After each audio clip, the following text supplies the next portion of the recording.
Hello and thank you for joining us on TVC News at 1. I am Abosedi Adeniwadremi. The Economic Community of West African States, ECOWAS, is celebrating its 50th anniversary, and President Bola Tinubu is leading Nigeria's leg of the Golden Jubilee celebration, which was officially flagged off back in April in Accra, Ghana. Earlier, the president of Togo, Farouk Nassimbe, arrived at the Nigerian Institute of International Affairs, venue of the ECOWAS Golden Jubilee commemoration. The Economic Community of West African States was formed to provide regional economic cooperation, which has since evolved to include political and military integration as well. The union was established on the 28th of May 1975 with the signing of the Treaty of Lagos, with its stated mission to promote economic integration across the region. ECOWAS, also known as CEDEAO in French and Portuguese, is a regional political and economic union of 12 countries of West Africa. President of the ECOWAS Commission, Omar Touré, is also expected to deliver the welcome address.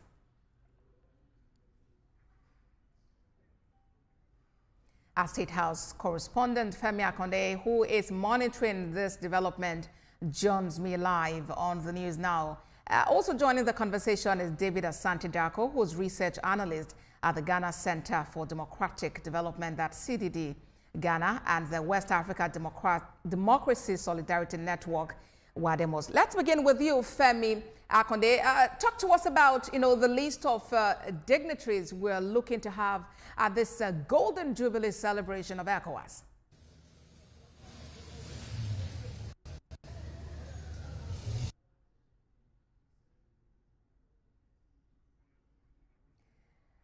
All right, we'll be back with Femi in a moment. But, back to our analyst on, this conversation. It's been 50 years of the existence of ECOWAS.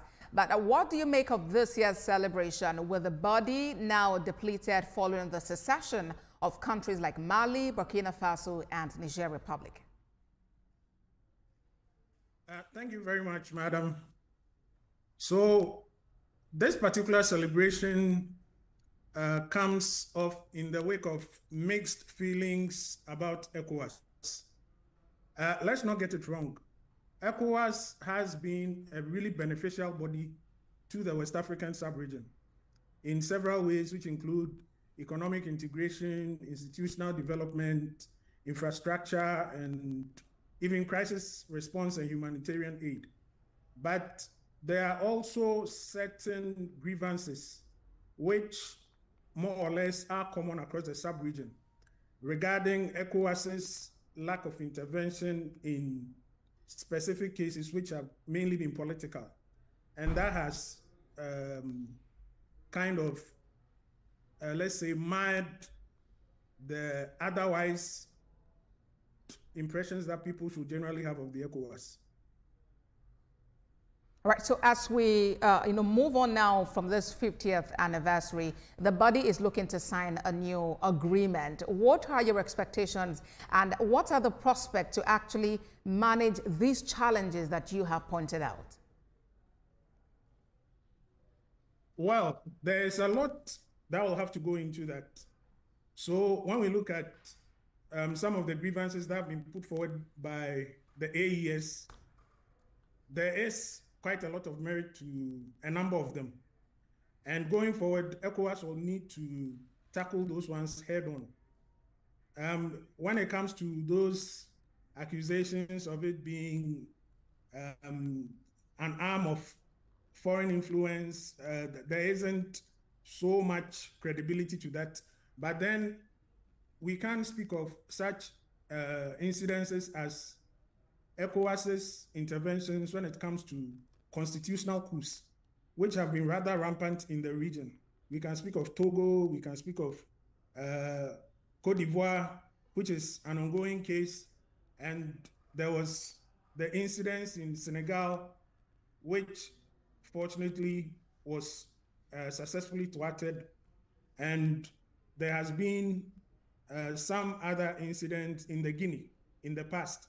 So one thing ECOWAS needs to do is to come out strongly, or should we say more strongly, in its positions regarding constitutional coups in the sub-region.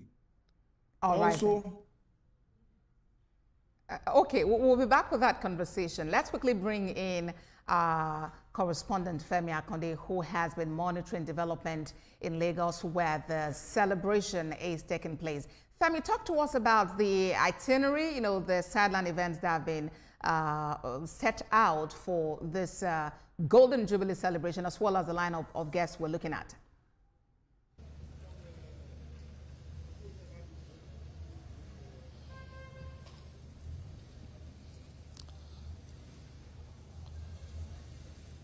Okay, hi, Abosede. Well, what has just ended is the reenactment of the proclamation establishing ECOWAS 50 years ago. We saw leaders of the Economic Community of West African States come to reenact exactly that same scene that happened 50 years ago. It was interesting to see General Yakubu Gowon, who's the last founding father of ECOWAS, you know.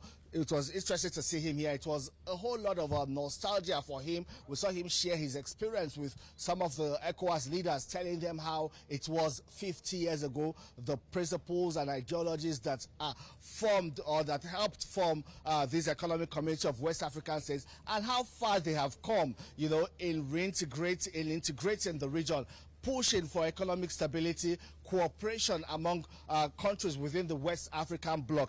And it's also, you know, interesting to note that just this year that ECOWAS is celebrating its 50th anniversary, 3 countries have also confirmed that they are pulling out of the regional bloc. That's Niger, Mali, and Burkina Faso. And for the Economic Community of West African States, they also acknowledge that indeed it's also time for them to do some introspection, some kind of review, looking at the ideals that set them up 50 years ago, if it is still, you know, in tune with our current realities for today. But you know, apart from these reenactment of the 1975 declaration, there are also several activities lined up. Later in the day, we'll be getting, there will be a lecture from by Professor Bolaji Akiyemi, a renowned diplomat and a professor of international relations. President Bola Tinubu will also be attending another event at Eko Hotel, where other dignitaries, heads of government will be hosted to a banquet. There will also be a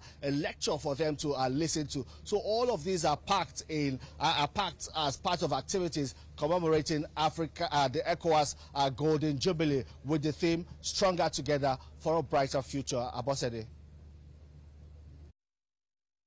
Back with you for more on this Golden Jubilee celebration. Well, let's return now to Mr. Asante, our analyst at this time. So we're talking about the prospect for ECOWAS. We've just heard from our correspondents the fact that, you know, the treaty has now been reenacted. So these are leaders of the ECOWAS, the sub-region, recommitting themselves to the cause of the ECOWAS. How much confidence do you have in the ability of these leaders to forge ahead with unity and perhaps to bring back these countries that have now left the body? Thank you very much once again. So as it stands, ECOWAS is basically at a very significant crossroads in its existence. And going forward, whatever decision it takes from this moment going is going to determine whether it survives as a body and manages to retain the level of significance that is expected of it by citizens across the sub-region.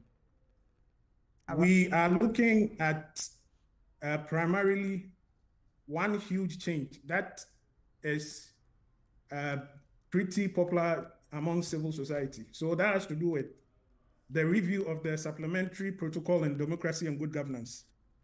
That's the ECOWAS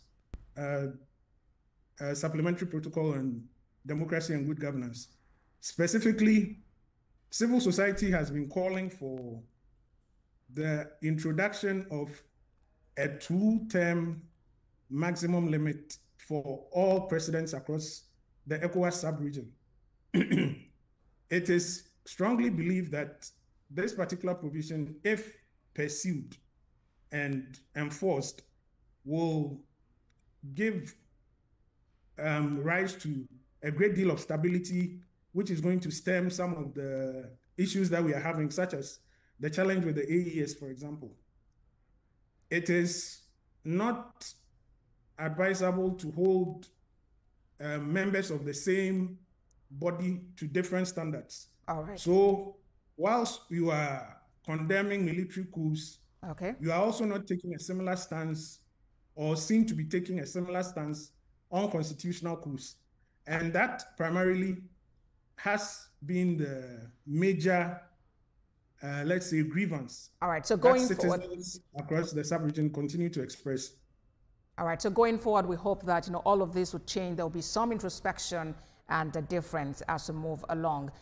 David Asante Darko, research analyst, thank you very much for the insight you've shared on TVC News at 1.